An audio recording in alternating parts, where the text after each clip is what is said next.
আসসালামু আলাইকুম ওয়া রাহমাতুল্লাহি ওয়া বারাকাতুহু। সম্মানিত অডিয়েন্স এবং শিক্ষার্থী বন্ধুরা, সবাইকে জানাই ড্রিম প্যারাডাইস টিচিং হোমের পক্ষ থেকে আন্তরিক অভিনন্দন ও শুভেচ্ছা। সবাই কেমন আছো? আশা করছি সবাই ভালো আছো। আজকে আমি তোমাদের সাথে আলোচনা করব 2025 সালের ময়মনসিংহ বোর্ডের গুরুত্বপূর্ণ 9 নাম্বার অঙ্কটি নিয়ে। এই অঙ্কটা ছাড়াও 2025 সালের অন্যান্য বোর্ডে এসেছে এবং বিগত এসএসসি পরীক্ষায় এসেছে এমন অঙ্কগুলো আমার চ্যানেলে আগে থেকে আপলোড দেওয়া আছে। যাদের প্রয়োজন হবে তারা ডেসক্রিপশন বক্স থেকে লিংক নিয়ে উক্ত ক্লাসগুলোর সমাধান দেখে আসতে পারো। এই 9 নাম্বার অঙ্কটা তোমাদের বইয়ের পরিমিতি অংশ থেকে আসছে, অর্থাৎ অনুশীলনী 16.1 হতে 16.4 এর মধ্যে। সুতরাং উক্ত অধ্যায়ের অঙ্কগুলো এবং সূত্রগুলো অবশ্যই তোমাকে ভালোভাবে আয়ত্তে রাখতে হবে। একটি আয়তাকার কাঠের বাক্সের বাইরের মাপ যথাক্রমে 9 সেন্টিমিটার, 7 সেন্টিমিটার ও 5 সেন্টিমিটার। এর ভিতরে সমগ্র পৃষ্ঠের ক্ষেত্রফল 142 বর্গ সেন্টিমিটার।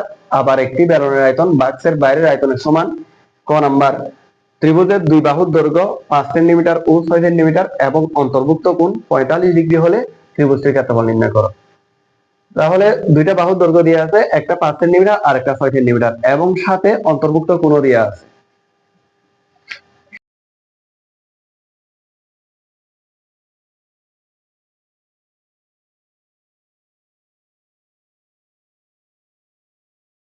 আমি এখানে দেওয়া আছে লিখে লিখলাম। দেওয়া আছে ত্রিভুজটির দুই বাহুর দৈর্ঘ্য যথাক্রমে a = 5 সেন্টিমিটার, b = 6 সেন্টিমিটার এবং অন্তর্ভুক্ত কোণ θ = 45 ডিগ্রি।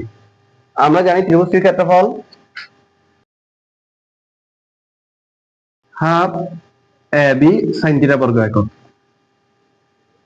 যদি এভাবে কোনো ত্রিভুজের দুইটা বাহু এবং অন্তর্ভুক্ত কোণটাকে ক্ষেত্রফল এটাই লিখবে হাফ ab sin θ বর্গ একক। এর মান 5 ইন্টু বির মান হলো 6 আর সাইন কত ডিগ্রি? 45 ডিগ্রি। 2 6 কাটাকাটি করলে 3 3 5 15। সাইন 45 ডিগ্রির মান হলো 1/√2। 15 কে √2 দ্বারা ভাগ করলে 10.61 বর্গ সেন্টিমিটার প্রায় লিখতে হবে। অর্থাৎ ত্রিভুজটির ক্ষেত্রফল হবে 10.61 বর্গ সেন্টিমিটার। খ নাম্বার, বাক্সটির পুরুত্ব সমান হলে তার পুরুত্ব নির্ণয় করো। পুরুত্ব বলতে বোঝায় কোন কাঠের এই অংশটা, কেমন এই অংশটাকে পুরুত্ব বলা হয়। ঠিক আছে, তাহলে এখানে কাঠের বাক্সের বাইরের মাপ দিয়ে আছে 9, অর্থাৎ এটা হলো দৈর্ঘ্য, এটা হলো প্রস্থ এবং এটা হলো উচ্চতা। পুরুত্ব যেহেতু সব দিক দিয়ে সমান, এখন পুরুত্ব কত সেটা আমি জানি না, মনে করলাম যে পুরুত্ব হলো 1 মিটার।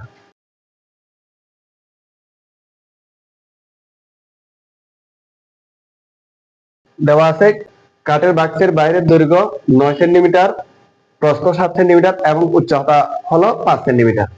ধরি বাক্সটির পুরুত্ব 1 সেন্টিমিটার। বাক্সটির ভেতরের দৈর্ঘ্য বাইরের দৈর্ঘ্য অপেক্ষা ভিতরের দৈর্ঘ্য ছোট হবে, তাহলে সেটাকে মনে করলাম a = 9 - 2x, কেননা দৈর্ঘ্য দুই দিকে থাকে, প্রস্থ দুই দিকে থাকে এবং উচ্চতাও দুই দিকে থাকে, সেজন্য 9 - 2x সেন্টিমিটার। একইভাবে বাক্সটির ভেতরের প্রস্থ b = 7 - 2x, এটা সেন্টিমিটার লিখবে সবগুলোতে, এবং বাক্সটির ভেতরের উচ্চতা c = হবে 5 - 2x। আবার এখানে বলা আছে যে এর ভিতরের সমগ্র পৃষ্ঠের ক্ষেত্রফল হলো 142 বর্গ সেন্টিমিটার। আমরা জানি আয়তাকার কোন বস্তুর ভেতরের সমগ্র পৃষ্ঠের ক্ষেত্রফল বা সমগ্র পৃষ্ঠের ক্ষেত্রফল হলো 2 * ab + bc + ca। সুতরাং আমি এখানে লিখতে পারি প্রশ্ন মতে 2 * ab + bc + ca = 142 বর্গ সেন্টিমিটার।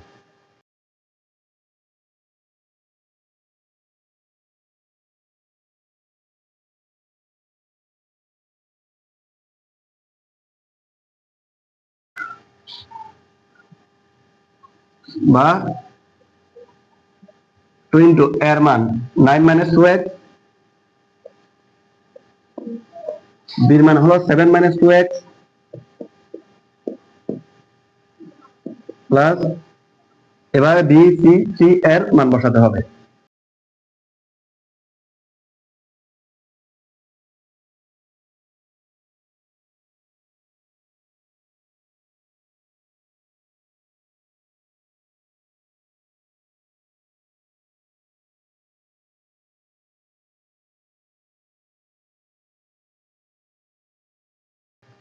এখন পাশাপাশি গুণ করব 9 দিয়ে 7 কে, 9 দিয়ে 2x কে, আবার এখানে হবে 2x দিয়ে 7 কে, 2x দিয়ে 2x কে।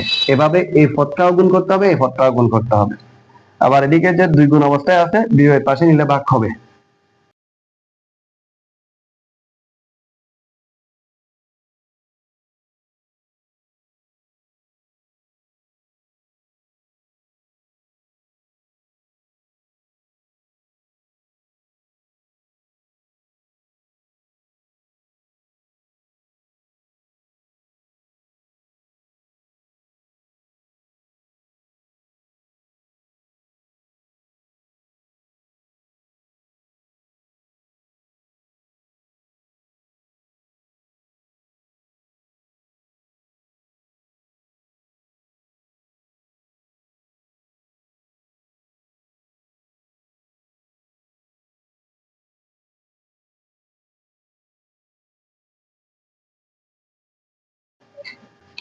এখানে আগে 4x স্কয়ার, একটা দুইটা তিনটা, এই তিনটা যোগ করবো, যোগ করলে 12x স্কয়ার হয়।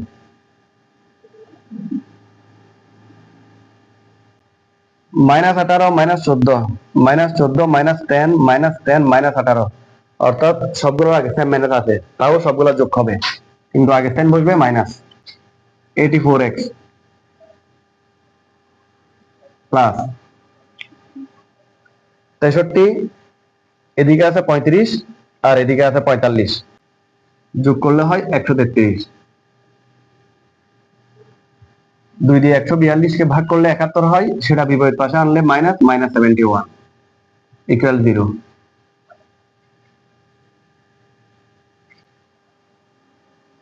সরি, এটা 143 হবে।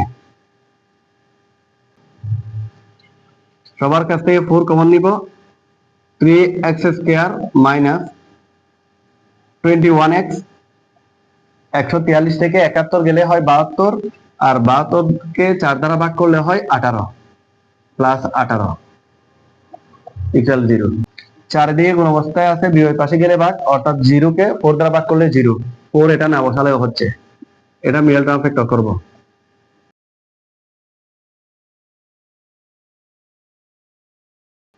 3×18 আবার 18x এবং 3x এ যোগ করলে হয় 21x, এই যে এটা পেয়ে গেলাম। 3x কমন নাও, x মাইনাস 6 মাইনাস, এখানে 3 যদি কমন নিই তাও x মাইনাস 6 হয়, ইকুয়াল 0। এখানে x minus 6 into 3x minus 3। এখানে আরেকটা কাজ করা যায়, সেটা হলো এখানেও 3 কমন নেওয়া যায়। কেমন? 3 যদি কমন নাও, x minus 1 into x minus 6 equal 0 হয়। 3 এদিকে গুণ অবস্থায় আছে, বিয়োগের পাশে গেলে ভাগ, এই 3 টা আর হিসাব করতে হবে না। x মাইনাস 1 ইকুয়াল টু 0, সুতরাং x ইকুয়াল 1 হবে। আবার x মাইনাস 6 ইকুয়াল 0, সুতরাং x ইকুয়াল 6। x মানে হলো পুরুত্ব, পুরুত্ব এটা হলো কত সেন্টিমিটার? 6 সেন্টিমিটার। কিন্তু এখানে বাক্সের বাইরের দৈর্ঘ্য আছে 9, 7, 5, অর্থাৎ দৈর্ঘ্য প্রস্থ উচ্চতা অপেক্ষা কখনো পুরুত্ব বড় হতে পারে না। 6 এটা 5-এর চেয়ে অনেক বড়, সেজন্য এটা গ্রহণযোগ্য হবে না। এটা লিখে দিতে পারো, দৈর্ঘ্য প্রস্থ ও উচ্চতা অপেক্ষা পুরুত্ব কখনো বড় হয় না, সেজন্য এটি গ্রহণযোগ্য নয়। তাহলে x ইকুয়াল 1, অর্থাৎ বাক্সটির কাঠের পুরুত্ব হলো 1 সেন্টিমিটার, এটাই হবে উত্তর। গ নাম্বার লেখা আছে, বেলুনের উচ্চতা তার ভূমির ব্যাসার্ধের দ্বিগুণ হলে এর সমগ্র তলের ক্ষেত্রফল নির্ণয় করো। আবার একটি বেলুনের আয়তন বাক্সের বাইরের আয়তনের সমান, অর্থাৎ আগে আমাকে বাক্সের আয়তন বের করতে হবে। যেহেতু বাক্সের দৈর্ঘ্য প্রস্থ উচ্চতা দিয়ে আছে বাইরে, সুতরাং এখানে বাক্সের বাইরের আয়তন বের করা যাবে। এখানে বাক্সের বাইরের আয়তন আয়তন হবে দৈর্ঘ্য গুণ প্রস্থ গুণ উচ্চতা। দৈর্ঘ্য হলো 9 সেন্টিমিটার, প্রস্থ হলো 7 সেন্টিমিটার, উচ্চতা হলো 5 সেন্টিমিটার। তিনটা গুণ করলে এখানে ঘন সেন্টিমিটার লিখতে হবে। গুণ করলে হয় 315 ঘন সেন্টিমিটার।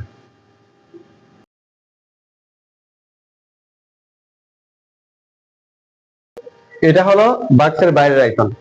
এখানে বলা আছে বেলনের আয়তন হবে বাক্সের বাইরের আয়তনের সমান, সুতরাং বেলনের আয়তনও 315 ঘন সেন্টিমিটার।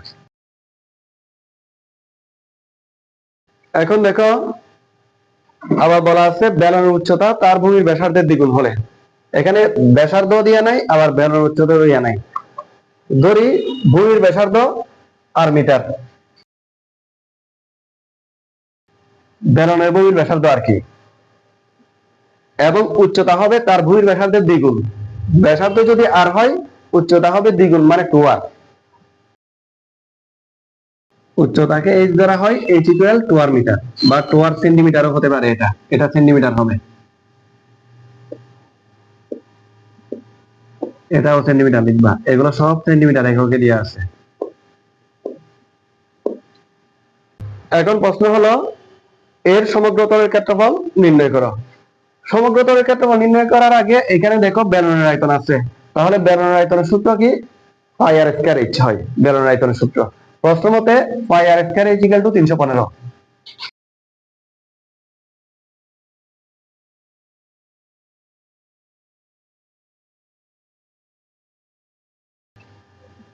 যেখানে পাইটা বসালাম আর স্কয়ারটাও বসালাম, h এর মান কিন্তু 2r।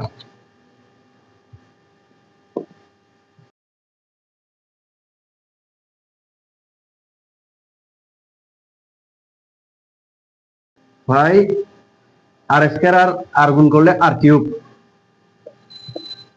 আবার 2 একটা আছে, 2 এটাও বসাই দিতে হবে এখানে, ইকুয়াল 315।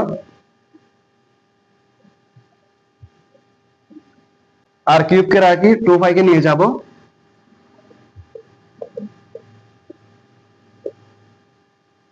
উপরে 315 হয়,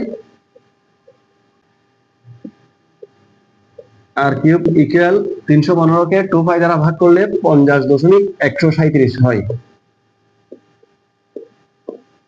কেমন? আর এখানে যেহেতু কিউব আছে, উভয় দিয়ে ঘনমূল করতে হবে, সুতরাং আর ইকুয়াল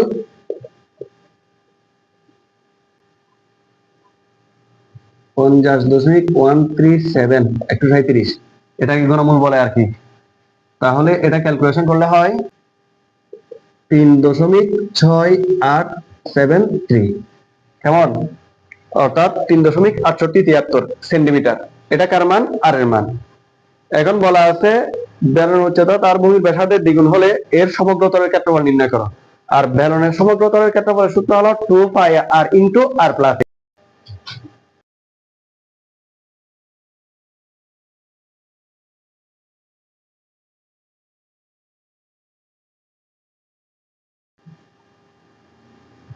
আমরা তো জানি h মানে হলো 2r, তাহলে h এর জায়গায় 2r বসাবো।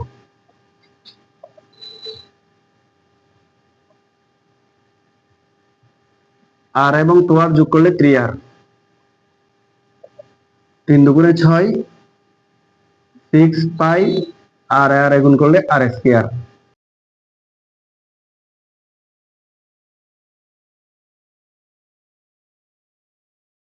আর একটা মান আছে 3.6873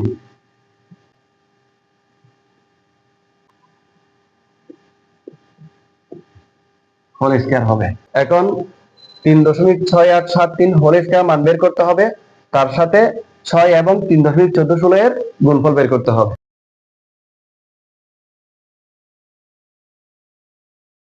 গুণ করলে হয় 256.28 বর্গ সেন্টিমিটার। কেমন? তাহলে এটাই হলো বেলনের সমগ্র তলের ক্ষেত্রফল। এখানেও বলা আছে এর সমগ্র তলের ক্ষেত্রফল নির্ণয় করা। এই হলো তোমাদের প্রদত্ত 9 নম্বর প্রশ্নের সমাধান। আশা করছি তোমরা ক্লাসে মনোযোগী ছিলে এবং গুরুত্ব সহকারে নিয়েছো ক্লাসটা। আজকের ক্লাস এতটুকুই থাকবে। এটার মাধ্যমে 2025 সালের বোর্ডে যতগুলো অঙ্ক ছিল মোটামুটি করানোর মতো সবগুলোর সমাধান আমি করিয়েছি। আমার ডেসক্রিপশন বক্সে লিঙ্কগুলো দেওয়া আছে, তোমরা সমাধান ওইখান থেকে দেখে আসতে পারো, এবং সাথে অনুসরণ ভিত্তিক যে অঙ্কগুলো গুরুত্বপূর্ণ সেই অঙ্কগুলোর সমাধানও ওইখানে উল্লেখ আছে। আজকের ক্লাস এতটুকুই থাকবে, দেখা হবে পরবর্তী সময়ে অন্য কোনো অঙ্ক নিয়ে। ততদিন পর্যন্ত ভালো থাকো, সুস্থ থাকো, আল্লাহ হাফেজ।